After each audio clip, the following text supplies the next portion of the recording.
यकम रमजानुल मुबारक से रोजाना दिन 11:30 पर खालिद महमूद अब्बासी के साथ आप ये प्रोग्राम नवाज स्टूडियोज के फेसबुक, यूट्यूब या ट्विटर पेज पर रोजाना बराह रास्त देख सकते हैं। सवाल करने के लिए आज ही ज्वाइन करें हमारा फेसबुक पेज या सब्सक्राइब करें हमारा यूट्यूब चैनल या हमें फॉलो करें ट्विटर पे। आप ये सवालात व्हाट्सएप, फोन कॉल, SMS के जरिए भी हमें भेज सकते हैं। हमारा नंबर है 0333 888 0036।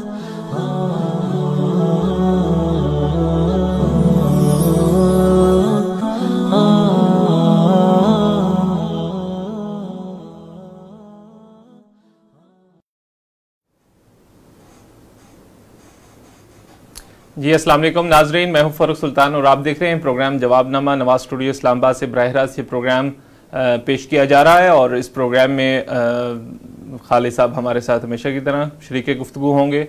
सवाल जवाब पे मुश्तमिल ये प्रोग्राम है जिसमें आप भी शिरकत कर सकते हैं अपने सवालात के ज़रिए।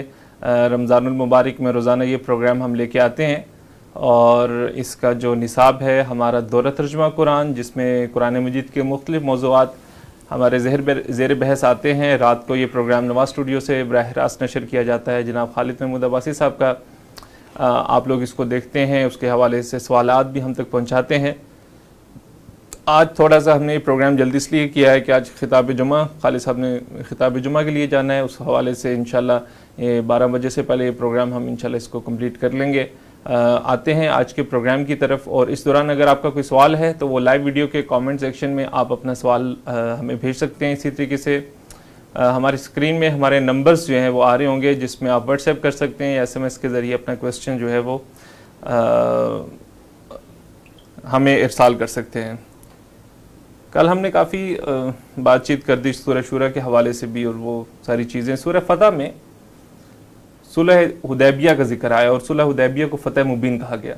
तो ये किस लिहाज से फ़तह मुबीन है या थी उस दौर में जिस दौर में ये? वैसे तो उसके बहुत से हवाले दिए गए हैं कि इसका एक फ़ायदा ये हुआ कि इसके नतीजे में बहुत से लोग इस अरसे में मुसलमान हुए। ठीक है कि अगर आप देखें बात भी सही है कि जब सुलह हुदैबिया हुई है तो नबी सल्लल्लाहु अलैहि वसल्लम के साथ एक रवायत के मुताबिक 1400 और जो ज़्यादा से ज़्यादा रवायात में तादाद बयान हुई है वो 1800 है। ठीक है। तो उसके महज 2 साल के बाद जब सुलह टूट गई और मुसलमानों ने मक्के पे चढ़ाई की है तो आपके साथ 10,000 का लश्कर जर्राह था।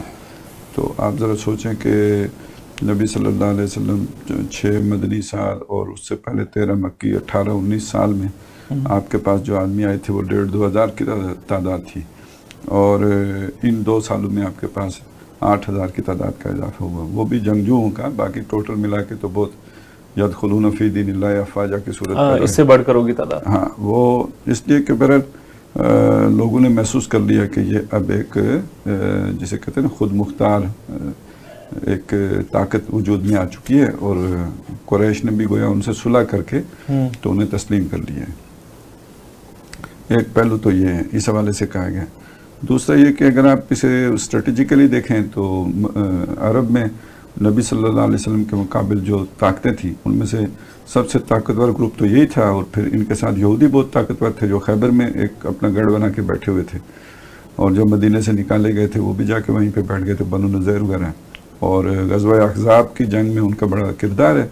उन्होंने ग़ज़वा अहज़ाब में उन्होंने सारा ये मुत्तहिदा माज बनाने में दिन रात एक किए थे।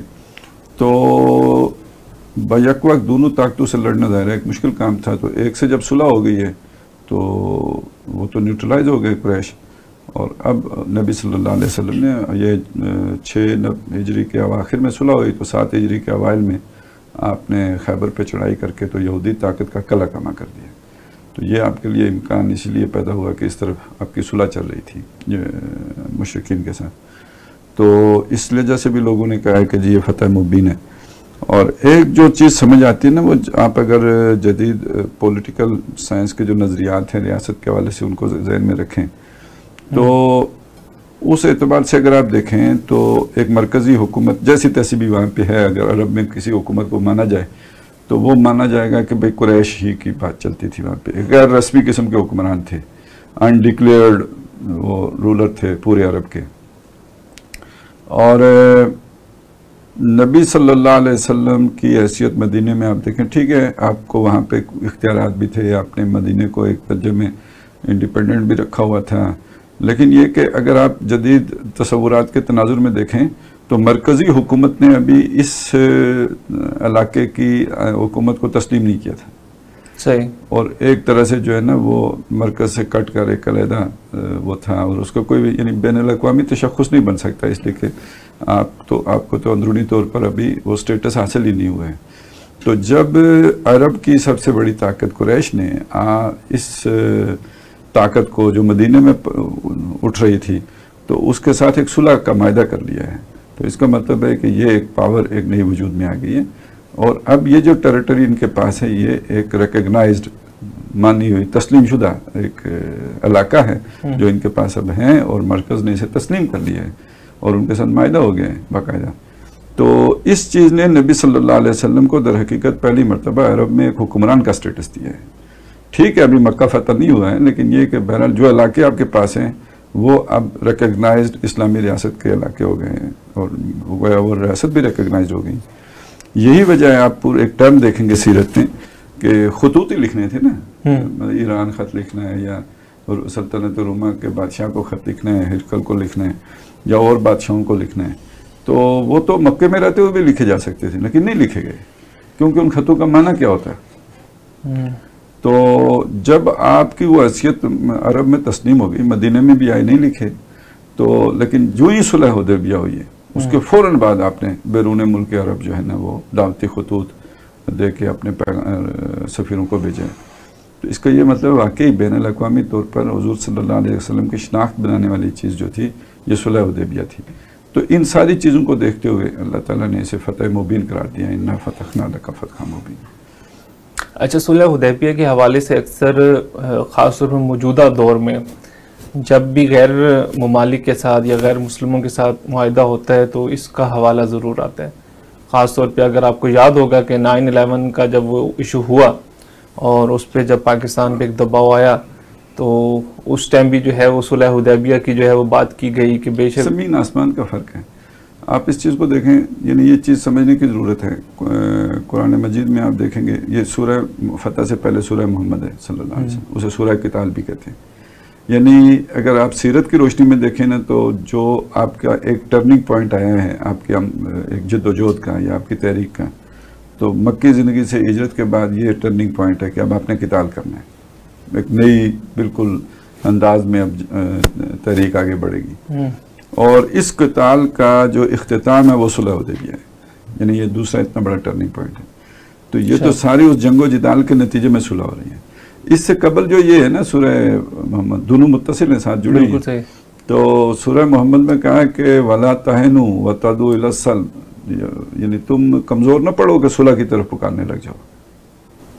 अच्छा, हाँ, यानी देखें सुलह की तरफ मना किया गया सूरह मोहम्मद में कि सुलह की तरफ मत कदम बढ़ाना, ये तुम्हारी कमजोरी की अलामत है। सूरह फतह में कहा गया ये आपको फतह मुबीन हुई है। तो इस दोनों को अगर आप देखें तो मतलब क्या है, एक सुलह होती है आप बुज़दिली की वजह से करते हैं, एक कमजोरी की वजह से करते हैं, दूसरे की ताकत के रौब और दबकर की वजह से करते हैं और दबकर करते हैं।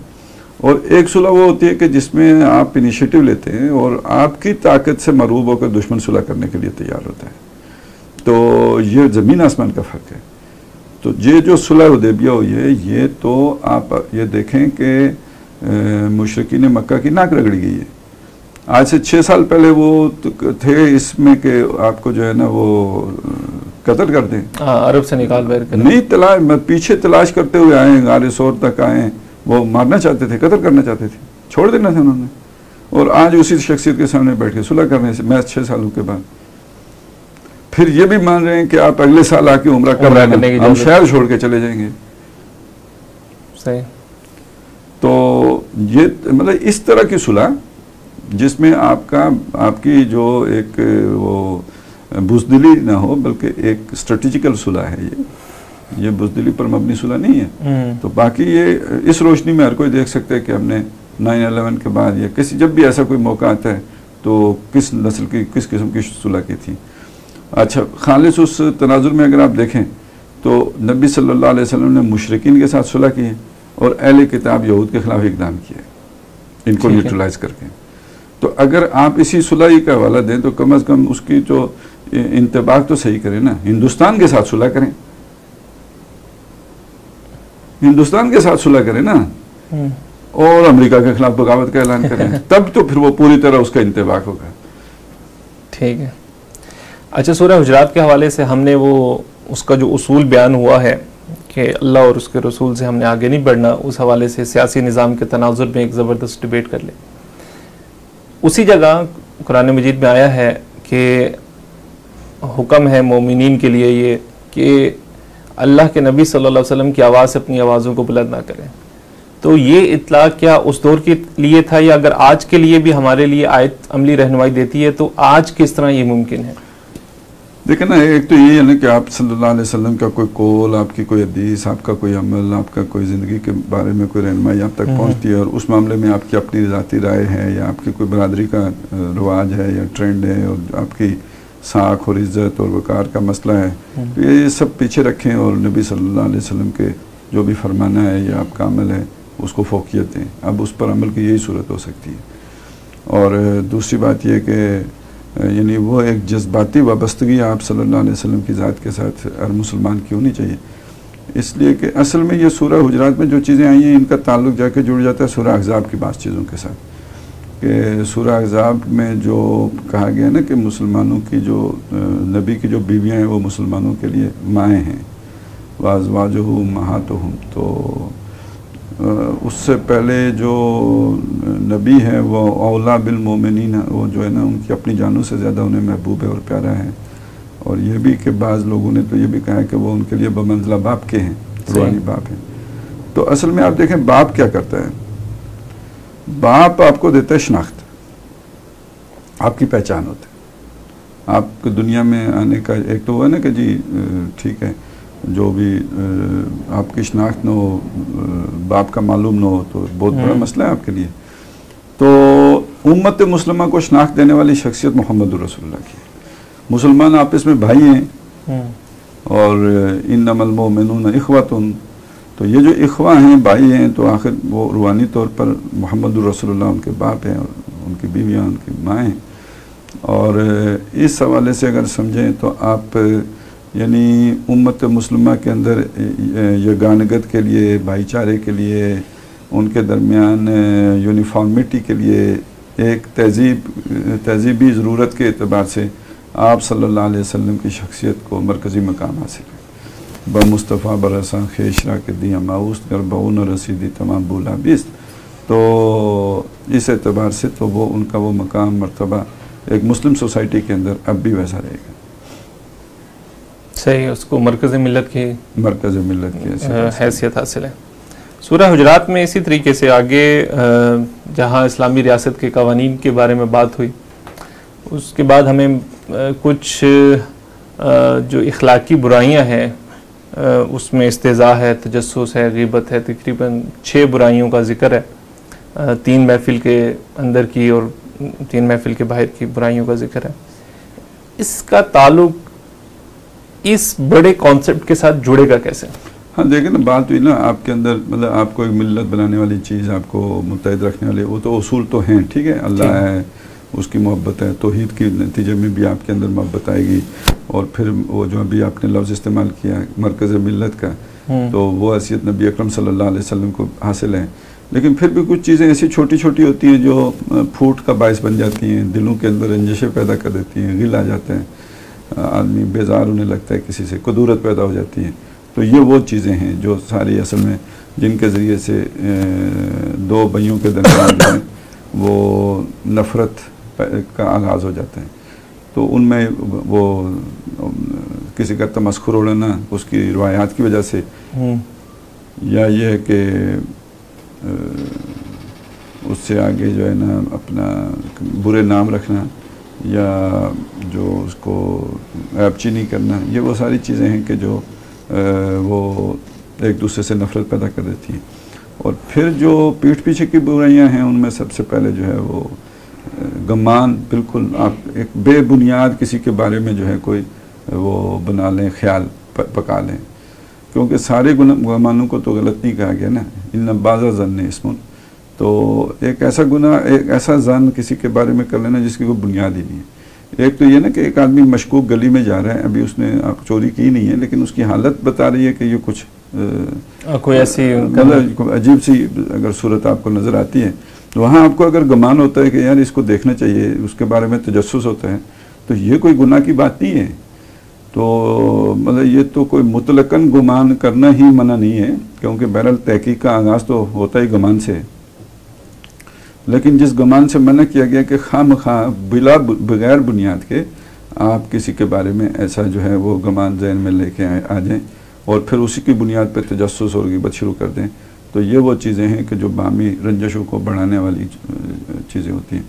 क्योंकि बहरहाल बैनुल इंसानी मामलात में जो इस तरह की चीज़ें होती हैं तो वो गैर महसूस तौर पर असरअंदाज तो दिल पे होता है। आपके दिल में किसी के बारे में कुछ बदगुमानी आएगी तो दूसरी तरफ भी उसी तरह की बदगुमानी पैदा हो जाएगी। ये शैतान करता है या क्या होता है, लेकिन ये बहरहाल कुछ ना कुछ होता है। तो दिल को दिल से राह होती है, तो दिल से दिल को बदराह भी होता है, तो ये दोनों तरफ से चीज़ चलती रहती है। तो बहरहाल इसका आगाज़ तो गुमानी से होता है, और इसीलिए कहा कि दूसरे को बदगुमानी से बचाओ भी। आप किसी ऐसी कैफियत में जा रहे हो कि जिसे दूसरा देख के किसी गलत गुमान का शिकार हो सकता है, तो ये खुद आप पर भी फ़र्ज़ है कि आप अपनी जो असल गर्ज़ो गायत है और असल जो उस वक्त आपकी कैफियत है वो दूसरे को बता दें। बड़ा मशहूर वाक़या है सीरत का, नबी सल्लल्लाहु अलैहि वसल्लम कहीं अपनी किसी ज़ौजा मुहतरमा के साथ जा रहे थे, रात का कोई टाइम होगा या कोई ऐसा टाइम था, तो किसी साहब ने देखा तो हुज़ूर को अंदाज़ा हुआ, उन्होंने उनको बुलाया और उन्हें बताया कि मेरी सौजा है। तो यानी जहाँ किसी के गुमान पैदा होने का इम्कान हो तो वहाँ उसको बदगुमानी से बचाने के लिए अपनी पोजीशन की वजाहत भी कर देनी चाहिए। तो ये है वो चीज़ें जो मुसलमानों में तोड़ पैदा करने की हैं। तो इससे एक ये भी पता चलता है ना कितनी छोटी सतह पे भी जाके अल्लाह ताला ने मुसलमानों को जोड़े रखने के लिए जो है रहनुमाई दी और हदायत दी है। बिल्कुल सही है।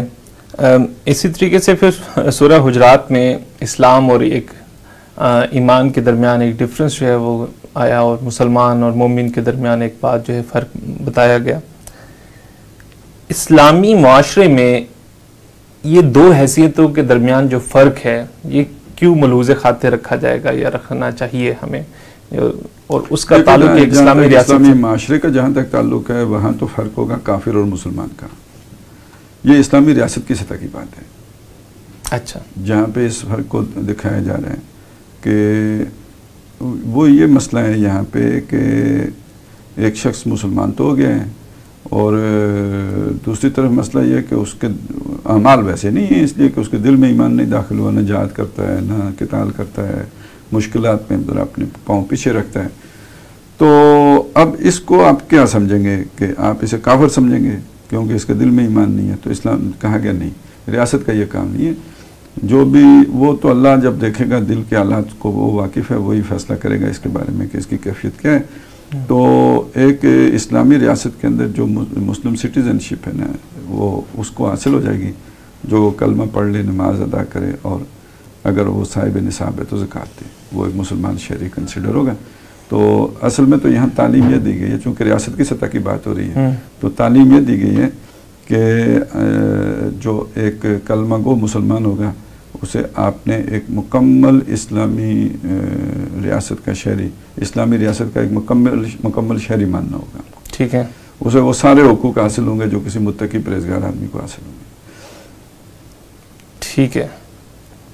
अच्छा, सूरह रहमान पे हम आते हैं और बड़ी अहम सूरत है। सूरह वाक़िया ये दोनों आपस में जोड़े की हैसियत भी रखती हैं। इस सूरह मुबारका में हमने देखा दौरा तर्जुमा कुरान में बार बार अल्लाह की नेमतों का जिक्र आता है और कहा जाता है कि तुम अपने रब की कौन कौन सी नेमतों को झुटलाओगे। लेकिन यही आयत जहन्नुम से मुतल्लिक जो आयत है उसके बाद भी आती है। इसका एक ताल्लुक रब जो है ना वो मतलब एक तरफ जहन्नुम का असल में ये तो खैर आप ज़रा उसे थोड़े तफसील से देखें तो अल्लाह जो है ना उसमें सिर्फ नेमतें ही नहीं आती, कुदरत भी आती है और अच्छा। अल्लाह के एहसानात भी आते हैं, वो सारी चीज़ें उसमें आ जाती हैं। तो उस एतबार से तो वो बात जुड़ी जाती है। लेकिन आपका क्या ख्याल है कि जहन्नमियों की कंपनी कैसी होती है? मतलब कोई अच्छी वो तो यानी एक अजाब है उनके साथ रहना, तो वो जन्नत में होंगे तो उसे ख़राब करेंगे, तो उनको दोज़ख में डाला है, तो ये भी अल्लाह का इनाम है ना। देखिए ये तो मतलब ये वैसे कोई मजाक में नहीं कह रहा हूँ, ये बात ठीक है कि अल-खबीसातु लिल-खबीसीन वल-खबीसून लिल-खबीसात वत-तय्यबातु लित-तय्यबीन वत-तय्यबून लित-तय्यबात। तो ये दोनों इसी तरह एक दूसरे के साथ खुश रहते हैं। तो ये तो अहले ईमान के लिए तो बड़ा मसला होता है कि ऐसे लोगों की सोबत उनको मैसर आती वहाँ। और दूसरा ये इसको इस एतबार से देखें ना कि मेरा ख्याल है सूरह अनाम में हमने पढ़ा था कि जब अल्लाह ताला ने उनको हलाक कर दिया, किसी कौम को हलाक कर दिया, पूरी सारी कौमों वो आता है फतहना अलैहिम अब्वाबा कुल्ली शै हत्ता इज़ा फरिहू बिमा ऊतू अखज़नाहुम बग़ततन फ़इज़ा हुम मुब्लिसून। तो जब वो इतरा रहे थे जो कुछ उन्हें दुनिया में मालो दौलत मिला था, तो हमने अचानक पकड़ लिया तो वो बुझ के रह गए। तो फ़क़ुत दाबिरुल कौमिल लज़ीना ज़लमू, तो ज़ालिम कौम की जड़ काट दी गई। वल्हम्दुलिल्लाहि रब्बिल आलमीन, पूरी कौम बलियम्मेट हो गई, अल्लाह का शुक्र है, क्योंकि ये नौ इंसानी के लिए अजाब थे। ये यानी जिसे कलंक का टीका कहें, नासूर कहें, तो इनको मिल्लत इंसानी से काट देना ही दर हकीकत बाकी इंसानियत पर बहुत बड़ा एहसान है। तो अल्हम्दुलिल्लाह रब्बिल आलमीन, अल्लाह का शुक्र है कि उसने इनको मार दिए। तो जैसे आज जालिमों को मार दे, हाँ, तो आप कहेंगे ना चलें शुक्र है, वो भी हमारे लिए एक नेमत से कम नहीं हो। बस रमज़ान में ना मारे लोग कहेंगे जनती एक अफवाह। बहरहाल इसी तरह हम देखते हैं सूरह वाक़िया में, सूरह वाक़िया के आयत नंबर 10 में साबिकून के लिए आला जन्नत का वादा किया गया। साबिकून से मुराद क्या है और उसको आप किस तरीके से, मतलब असल में हमारे यहाँ तो साबिक का लफ्ज़ बड़ा अजीब सा लफ्ज़ लगता है, इसलिए कि हमारे यहाँ जैसे होता है जी साबिक जर्नैल या साबिक जज या साबिक वज़ीर आज़म या साबिक सदर, तो वो उसके साथ एक तस्वुर आता है कि भाई ये अब नकम्मा हो चुका होगा, ठीक है। वो साबिक तो फिर साबिक होता है, ठीक। तो असल में साबिक का मतलब होता है जो सबकत कर गया हो ना, जो पहले निकल गया हो, जो आगे हो। तो साबिक उसे इसलिए कहते हैं कि ये पहले होके इस काम से, इस पाइपलाइन से गुजर चुका हुआ है, इसलिए साबिक है। तो यहाँ जो साबिकून कहा गया है, वो इस मानी में कहा गया है कि जो सबकत की है जिन्होंने ईमान की तरफ, और ईमान की तरफ सबकत करने का एक मतलब तो ये हो सकता है जो पहले ईमान लाए, मक्के में ईमान लाए, जो इब्तिदाई साथी बने हुजूर के। और एक माना ये भी हो सकता है कि जिसको जब समझ आई है उसने ईमान लाने में देर नहीं लगाई है, ठीक है, फौरन उसे कबूल किया आगे बढ़कर। तो यहाँ मेरे हिसाब में यहाँ जो आया ना सूरह तौबा में कि वहाँ भी साबिकून का जिक्र आया है, और साथ जिक्र आया उनका कि वत्तबाउहुम बेइहसान, उन लोगों ने जिन्होंने उनके पीछे चले, पूरे उन्हीं की तरह चले। इन दोनों को जमा करके यहाँ पे साबिकून बना, यानी जिन्होंने जो बंदा जिस आज भी एक शख्स अगर जो ही उसे समझ आती है, देर नहीं लगाता, फौरन कबूल कर लेते हैं, तो गोया वो साबिकून की कैटेगरी में होगा। इसीलिए कहा कि सुल्लतुम मिनल अव्वलीन व कलीलुम मिनल आखिरीन, ये पहलू में से बहुत से होंगे साबिकून, और बाद जो ज़माना आएगा उसमें ये थोड़े होंगे, कलील होंगे। ठीक है, लेकिन सर इसमें मतलब एक चीज़, मतलब जिसको डॉक्टर साहब भी बयान किया करते थे, आप भी अक्सर इसमें बयान करते हैं कि हमारी जो फितरत है, फितरत का सलीम होना ये बहुत इम्पोर्टेंस रखता है जब भी दावत किसी के सामने पेश करते, और जिसकी फितरत सलीम है वो फ़ौरन लपक के उस दावत को कबूल कर लेता है। तो अब एक सवाल यहाँ पैदा होता है कि जिसकी फितरत सलीम नहीं है, वो एक ऐसे माहौल में, एक ऐसे माशरे में पैदा हुआ जिसमें वो चीज़ें उस तरीके से निखर पर असरात पड़ गए हैं, दब गई है, ठीक है। तो उसके लिए तो शायद मुमकिन ना हो, मतलब उस साबिकून की कैटेगरी में फौरी तौर पे शामिल होना, तो नहीं उसको जी उसमें देखें ना, उसमें वत्तबाउहुम बेइहसान का जगह तो खाली रहेगी ना, बाद में भी आया, और उसने जब उसी अंदाज में लब्बैक कही है हर पुकार पर, तो यानी सबकत किया करके दूसरों से बढ़ चढ़ कर हिस्सा लिया है किसी काम में, तो उस कैटेगरी में आ तो जाएगा ना साबिकून वाले। जैसे सीरत में हमें हज़रत उमर रज़ी अल्लाह तआला अन्हु की मिसाल, यानी देखें बात है समझ आने की। अच्छा, उन्हें फौरी नहीं समझ आई, न जाने इस वजह से नहीं आई, उन्होंने तवज्जो ही नहीं दी, इस वजह से नहीं आई, जैसे आपने कहा माहौल के असरात पड़ गए थे, जो भी था उनका मिजाज ऐसा नहीं था, वो किसी और कामों में लगे हुए थे, अपने मशागल में लगे हुए थे। लेकिन जब आई है तो फिर कोई देर लगाई है, कुछ सोचा हो कि मैं जाके बीवी से पूछ लूँ ये काम कर लूँ या ना कर लूँ, कुछ सोचा हो कि फलाना मेरा दोस्त है, बहुत बड़ा सिरदार है, कहीं वो नाराज़ ही ना हो जाए, उससे पता कर लूँ ये मेरी हैसियत पे क्या असर पड़ेगा,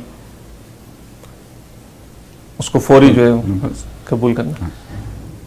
चलें ठीक है, अब मेरे ख्याल से आते हैं सूरह हदीद की तरफ। बहुत अहम सूरत है, रात को मतलब ये हाँ बरह रास्त हमारी नशर भी हुई, बहुत से लोगों ने इसको देखा भी, और डॉक्टर साहब कहा करते थे, आपने भी इसके अंदर जो बयान किया कि सूरह हदीद में इस्लाम का वो जो एक इनकलाबी पैगाम जो है वो सामने रखा गया। आज के दौर में इस सूरह मुबारक की समझ और इसका पैगाम आज के दौर के लिए क्यों अहम है? इसलिए ना देखें, वो तो उसके शुरू में वजाहत भी हो जाती है, कर देते हैं उसकी वजाहत के। ये सूरतें जो हैं ये सिर्फ सूरह हदीद ही नहीं है, जो 10 सूरतें हैं इनमें से एक आध सूरत को छोड़ के बाकी सारी सूरतें मदनी दौर के निसफ़े आखिर में नाज़िल हुई हैं। और निसफ़े आखिर वही है जिसमें सुलह हुदैबिया हो चुकी है और अब लोग फौज दर फौज इस्लाम में दाखिल हो रहे हैं।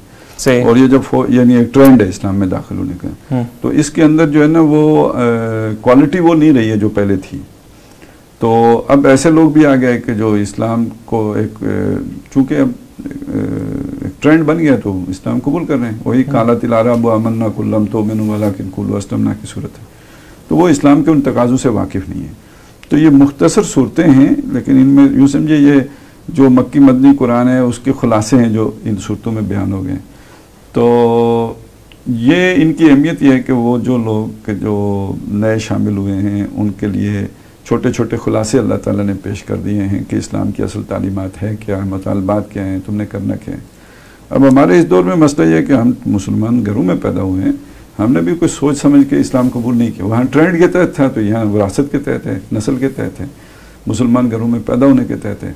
और उसकी वजह से फिर ये बात है कि हमें भी तकाज़े मालूम नहीं है, हम भी समझते हैं कि बस कलमा पढ़ लिया तो जन्नत में चले जाएंगे। अम हसिबतुम अन तदखुलुल जन्नत वलम्मा यातिकुम वो मसलुल लज़ीना खलौ मिन क़ब्लिकुम, वो कैफियत उनको पता ही नहीं है कि इस्लाम के तकाज़े क्या हैं। तो जिसको पता होता है वो कहता है कि चुमी गोया मुसलमान हम बिलर्ज़म के दानम मुश्किलात ला इलाहा, और जिसको नहीं पता होता वो कहता है खार हैं, बदकार हैं, डूबी हुई ज़िल्लत में, कुछ भी हैं तेरी महबूब की उम्मत में। तो बड़ा ज़मीन आसमान का फ़र्क हो जाता है रवैये में और सोच में और नुक्ते नज़र में, और फिर उसी के नतीजे में अमल में। तो ये जो सूरतें हैं सूरह हदीद जिनमें सबकी जामे है, इनमें दर हकीकत एक बिगड़े हुए मुसलमान माशरे के लिए रहनुमाई का वाफिद सामान मौजूद है। इसलिए ये आज के दौर के एतबार से बहुत ही अहमियत की अमल सूरत है। तो बहरहाल इसमें जो मुतालबा है ईमान लाने का, और दूसरा ये है कि इन्फाक का, मतलब दो ही मुतालबात हैं जो मतलब वो आए। तो ईमान का ताल्लुक इन्फाक फी सबीलिल्लाह से क्या है? जो ईमान का ताल्लुक अमल के साथ है। असल मसला यह है कि हमने ईमान के मतलब भी अपने लिए हुए और इन्फाक का मतलब भी और मतलब अमल का मतलब भी अपने लिए हुए। बात यह कुरान मजीद ने किसी जगह पे कहा है कि ईमान को तो हर जगह पे रखा है निजात के लिए, बचने के लिए। कहीं का है ईमान और अमल, कहीं का ईमान और जहाद। हल अदुल्लुकुम अला तिजारतिन तुंजीकुम मिन अज़ाबिन अलीम तु'मिनूना बिल्लाहि व रसूलिही व तुजाहिदूना फी सबिलिल्लाहि बिअम्वालिकुम। ईमान और जहाद आ गया। सही है। सूरह हुजरात में भी जहाँ वो कालतिल अरब वाली आयत है, अगली आयत है, उसमें भी है कि इन्नमल मोमिनून अल्लज़ीना आमनू बिल्लाहि व रसूलिही सुम्मा लम यर्ताबू व जाहदू बिअम्वालिहिम व अनफुसिहिम फी सबिलिल्लाह। तो दूसरी चीज़ आ गई ईमान और जहाद। और तीसरी हमने सूरह हदीद में देखी ईमान और इन्फाक। तो या तो आप माने कि इन्फाक और चीज़ है, जहाद और चीज़ है, अमल और चीज़ है, या आप माने कि ईमान ही इन्फाक का मतलब भी अमल है और जहाद है, और जहाद का मतलब भी इन्फाक और अमल है, तीनों मुतरादिफ मान लें। तो असल बात यही है कि आप यहाँ पे इन्फाक को बमाना अमल लें, और अमल का जो आपका महदूद तस्वुर है उसको मोहित कर लें कि तालफी सबीलिल्लाह तक, वो एक्सटेंड हो जाएगा। वो एक्सटेंड हो जाएगा कि अमल सिर्फ किसी तस्बीह फेरने को नहीं कहते या नमाज़ें पढ़ने को नहीं कहते, बल्कि अमल का तो ये आगाज़ है, नमाज रोज़ा हज ज़कात, ये सतून है। फिर ये अमल आगे जो फरो आफिस समा की जो इसकी कैफियत है, तो उसमें तो फिर किताल फी सबीलिल्लाह, इला कलमतिल्लाह, अल्लाह के लिए माल लगा देना, खर्च करना, खपाना, लन तनालुल बिर्रा हत्ता तुनफिकू मिम्मा तुहिब्बून और जाहदू बिअमवालिहिम व अनफुसिहिम, ये सारा अमल ही है। और इस सारे की जो वजाहत हुई है ना, वो मुख्तसर तरीन सूरत में हुई है, वो सूरतुल असर में हुई है। सही है। वहां ईमान को लाए, उसके साथ अमल की 3 सूरतों को लाए। अमल की एक सूरत वो जो आम तसव्वुरात में पाई जाती है, वो फौरन आ गया, ईमान अमल साले। और उसके बाद तवासिबिल हक को अलग लाए। ये तवासिबिल हक है जिसमें इन्फाक भी आ जाता है और जिहाद फी सबिलिल्लाह भी आ गया। और ये जो तवासिब सब्र है, ये भी दर हकीकत जहादी की सूरत है। उसके पैसिव रेजिस्टेंस है, रेजिस्ट है ना, रेजिस्ट जब तक आप कर रहे हैं, जहाद कर रहे हैं, एक्टिवली कर रहे हैं या पैसिवली कर रहे हैं, रेजिस्ट तो कर रहे हैं ना, अपने उस पर इस्तेकामत तो दिखा रहे हैं। तो गोया तवासिबिल हक तवासिब सब्र जमा होके तो जब अमल बनता है, तो फिर जो बाकी जगहों पे आता है ना, इल्लल्लज़ीना आमनू व अमिलुस सालिहात, तो उस अमल साले के अंदर तवासिबिल हक और तवासिब सब्र भी शामिल होते हैं। तो इसलिए बाद जगहों पे इसे इन्फाक कहा गया, बाद जगहों पे इसे जिहाद कहा गया। तो जिहाद के बारे में भी कहते हैं और इन्फाक के बारे में भी। इसका इतलाक़ात मुख्तलिफ सूरतों पे होता है, खर्च करना, माल का लगाना, खपाना, और जिहाद मतलब किसी भी मुसलमान लड़ाई को हम जिहाद से ताबीर कर लेते हैं। इन्फाक और इन्फाक फी सबीलिल्लाह, इसी तरह जिहाद और जिहाद फी सबीलिल्लाह, क्या ये दोनों एक ही चीज़ें हैं या इनके दरमियान फ़र्क हम करेंगे जब फी सबीलिल्लाह का लफ्ज़ साथ लग जाए? कुरान मजीद ने तो अक्सर व बेशतर जिहाद के साथ फी सबीलिल्लाह का अल्फाज इस्तेमाल किए। अच्छा। और कहीं फ़ीना है, बस जाहिदू फिल्लाह या जाहिदू फ़ीना, तो वो भी तकरीबन फ़ी सबीलिल्लाह के करीब ही चले जाते हैं। तो उसमें तो ये ज़रूर है कि उस जद्दोजहद की शक्लें मुख्तलिफ रहेंगी, लेकिन हदफ वही रहेगा, अल्लाह का कलमा सरबुलंद करना, इलाही कलमतिल्लाह। लेकिन उसमें आप ये बात ज़हन में रखें कि सिर्फ किताल या जंगी के लिए नहीं हुआ है। आप जो किसी के साथ बहस मुबासा कर रहे हैं दीन के लिए, तो वो भी जिहाद कर रहे हैं। आप जो तबलीग कर रहे हैं, जो समझा रहे हैं, वो भी जिहाद कर रहे हैं। और दूसरों की बातों पर, अजियतों पर जो सब्र कर रहे हैं, वो भी जिहाद कर रहे हैं। और सबसे बढ़कर ये कि जो आप अपनी नफसानी ख्वाहिशात के मुकाबिल अपने दीनी तकाज़े पूरे कर रहे हैं, वो भी जिहाद कर रहे हैं। ये जिहाद माअन नफ्स है, वो जाहिदुम बिही जहादन कबीरा है। वो जो आप मुनाजरे या मुजादले या मुबासे या तबलीग या दावत का काम कर रहे हैं, तो वो भी कुरान मजीद के साथ जिहाद कर रहे हैं। और बुलंद तरीन सतह उसकी जिहाद भी सैफ है। तो ये सारा, और इसमें जितनी भी सब्र की मुख्तलिफ सूरतें आती हैं, वो भी जिहाद का हिस्सा हैं। तो जिहाद एक बड़ा वसी मफहूम रखता है अपने अंदर। अच्छा, इसमें हर सतह पे आपको कुछ न कुछ खपाना होता है। इन्फाक का माना लगाना, खपाना, खर्च करना है ना। ठीक है, एक ताल्लुक जिहाद के इन्फाक के साथ जुड़ा है ही। इन्फाक है ही जिहाद। इन्फाक का दूसरा नाम, मतलब जिहादी का दूसरा नाम इन्फाक है। ठीक है, ठीक है ना।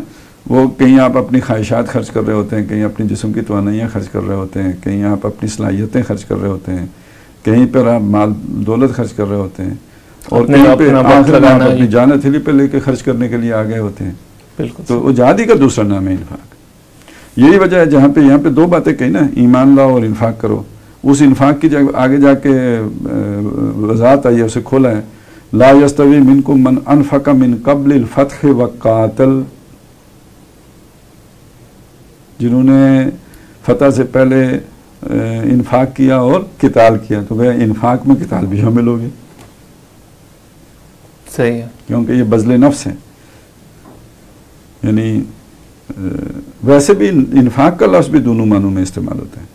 वो आप लुगत में देखें ना, तो एक तो है नफ़क़त दराहिम, दिरहम मुक गए, और दूसरा है नफ़क़ल फ़रस, घोड़ा मर गया, लग गया, खप गया। हाँ, खप गए, खप जाना चले, ये तो एक अच्छा ना, माल खपा दिया, जान खप गई। और इस खपने के अंदर पता है, जान खपाई मतलब ये है कि आपने मेहनत की, पसीना बहाया, ये भी शामिल है। और खप गए में मर जाना भी शामिल है। सही, ठीक है। मेरे ख्याल से हमारा वक्त इख्तिताम पज़ीर होता है आज हमारा, क्योंकि प्रोग्राम का मुख्तसर वक्त था। वैसे नॉर्मली हम इस टाइम प्रोग्राम अपना शुरू कर रहे होते हैं और आज इसको ख़त्म कर रहे हैं जुमे की बरकत से। जुमे की बरकत से। तो बहरहाल नाजरीन से मैं गुजारिश करूंगा, अगर इसके मुतालिक आपके सवाल हैं तो अपने सवाल आप हमें भेज सकते हैं। इंशाल्लाह कल के प्रोग्राम में हम उनके सवालात को शामिल कर लेंगे। आज इसी वजह से कुछ आपके सवालात मैं ले नहीं सका क्योंकि टाइम मुख्तसर था और हमने अपने कुछ सूरतों के हवाले से कुछ क्वेश्चंस थे जो खालिद साहब से शेयर करने थे, उनसे डिस्कस करने थे। इस प्रोग्राम को देखने का बहुत शुक्रिया। अपना फीडबैक ज़रूर दीजिएगा इस प्रोग्राम के बारे में, और कल फिर इंशाल्लाह जवाबनामा की अगली एपिसोड के साथ हम आपकी खिदमत में हाजिर होंगे। कल तक के लिए मुझे और खालिद साहब को, मेरी टीम को इजाज़त दीजिए। अल्लाह हाफिज़।